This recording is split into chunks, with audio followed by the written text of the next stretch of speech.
Hello everyone, खुलुमबाय नोंथांमोनखौ आंनि चेनेलावहाय आरोबाव फिन खेबसे बयखौबो बरायबाय। ओमफ्राय आङो दायो थांगासिनो नै थाबायना टमटम गाखोना ससे थांबानो टमटम मोनगोन नालाय। ओमफ्राय ससे थाबायनानै थांगासिनो आरो आङो उदालगुरियाव थांनो नागिरदों। सासे आब'लाहानि आरो दिनै हटेल अपेनिं जागोन। ओमफ्राय बेयावनो आङो थांगासिनो। आब'आबो आंखौ लेंहरबाय नालाय फै होननानै बुंनायखाय ओमफ्राय आं दा थांगासिनो। ओमफ्राय हटेलनि नामखौ बावबाय दे आङो दा थांनानै देखायगोन। स' नायलांबाय थाबानो जाबाय। मोनफैबाय आङो दासो उदालगुरि। स' नायलांबाय थादो आं देखायलांगोन। ओमफ्राय सोर सोर फैयोथाय दिनै अपेनिंआवहाय देखायलांनो नाजानोसै जि हायो। स' नायलांबाय थाबानो जाबाय।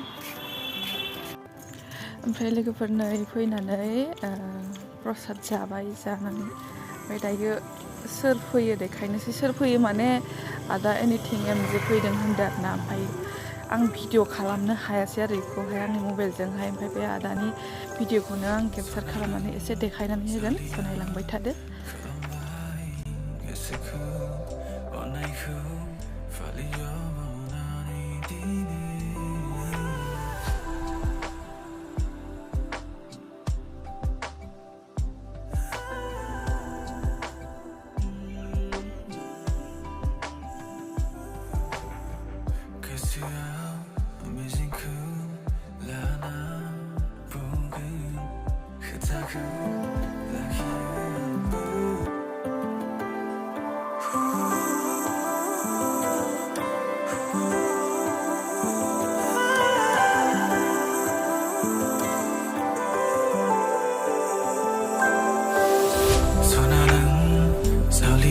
ओमफ्राय नैबे सिस्टारनिफ्रायनो टटेल खैथा रुम दंथाय? 17 रुम ना? ओमफ्राय गासैयावबो एसि गोजा नामा? मोननै मोनथामसो बाखि नन एसि थागोन। ओमफ्राय बाखिया एसि गोजा। होमबा बै थार्ड फ्ल'राव नन एसि सेकेन्ड फ्ल'राव नन एसि थागोन होमबा। थ' बेबायदि आरोना। थेंक इउ सै नायलांगौ। सार बिफानिफ्राय डिजे टावार। सार डिजे टावारनि मिनिंआ मा जाखो ओंथिया? डिजे टावारनि ओंथिया जाहैबाय आंहा सानै फिसाला दं। औ। सासेया जाबाय बिराज आरो सासेया जाबाय जनक। बिसिनि नामावनो आङो बे बिल्डिंखौ डिजे टावार हिसाबै लाखिनाय जादों। आदसा सार बेफोरबायदि बिल्डिं हटेल खुलिनाया बर'फ्रा दासिमबो गोबां खम गुबुन हारिजों रुजुयोब्ला। दा बेफोरबायदियाव गोबांथार बर' हारिनो जौगानायब्ला नोंथांमोना खस्थ' खालामबोनाय हिसाबै मा मटिभेसन होनो लुबैयो ससेबाबो बिबुंथि? बेवहाय जों गिबिनिफ्रायनो नुबोगासिनो दं। जोंनि बे उदालगुरि टाउनल' नङा गुबुन गुबुन जायगायावबो जों जेरैबादि नुबोदों सिगां हिसाबै जोंनि बर'फ्रा बेब'हाय हिसाबै जेरावबो आवगायनो हादोंमोन। दा जों नुबोगासिनो दं जोंनि उदालगुरिनि बाहेरावबो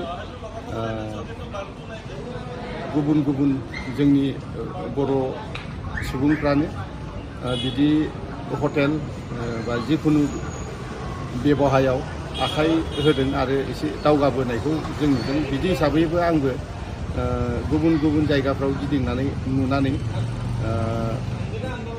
बेबायदियैनो आंबो बेयाव जि समाव आङो बे हाखौ लानानै साननानै दोनदोंमोन जे बेयाव केबल शपिं महल आङो सिगांनिफ्रायनो नाजाबोबाय थाखानायमोन। शपिं मलफोरजों एग्रिमेन्ट खालामनानै बोसोर सिगांनिफ्रायनो टारगेट लाबोदोंमोन नामा सारा? आङोथ' बेखौ दिनैनिफ्राय 10 बोसोरनि सिगाङावनो आं मोनसे टारगेट लाखानायमोन। बे टारगेटखौ आङो दिनै फुलफिल खालामनो हाबाय।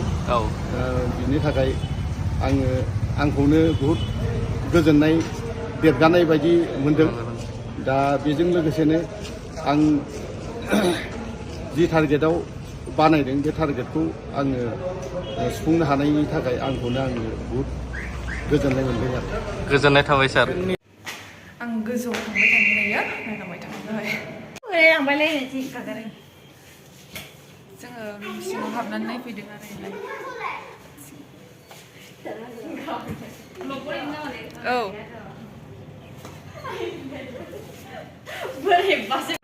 नै मोजां मोनो नै बेखौ मोजां मोजां औ नुबाय मोजां मोनो नै इथिंबो गावबा गाव जिरायगासिनो बेरायदो आबसिनोसै ओमफ्राय नै गावबा गाव मबाइलाव बेस्थ' गोजा आरोना ओमफ्राय आंहा भिडिअ खालामगासिनो बिसोर उन्दुजोबनानै एकदम मबाइलाव बेस्थ' गासिबो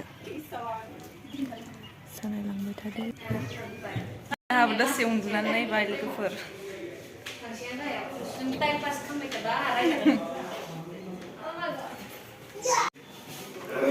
नै रनजिताया मालाय रुम लाबाय हटेलाव बुकिं खालामबाय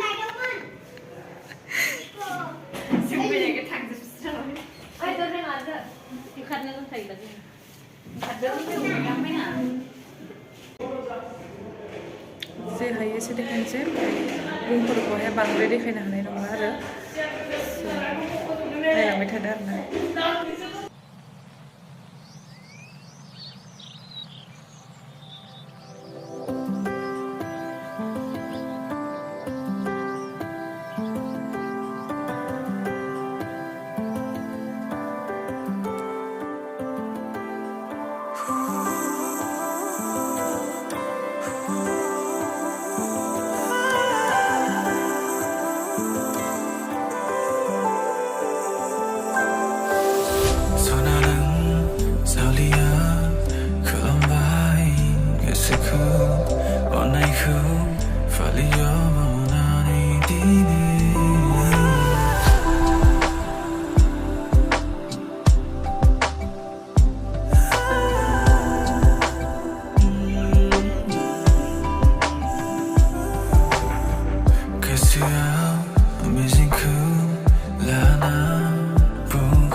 ओमफ्राय लोगोफोर दिनैनि भिडिअ बिसिमनो जायफोरा आंनि चेनेलावहाय गोदानै आरो प्लिज अननानै साबसक्राइब खालामनानै होबानो जाबाय जाहाथे भिडिअखौ मोजां मोनोब्ला कमेन्ट हरदो बयबो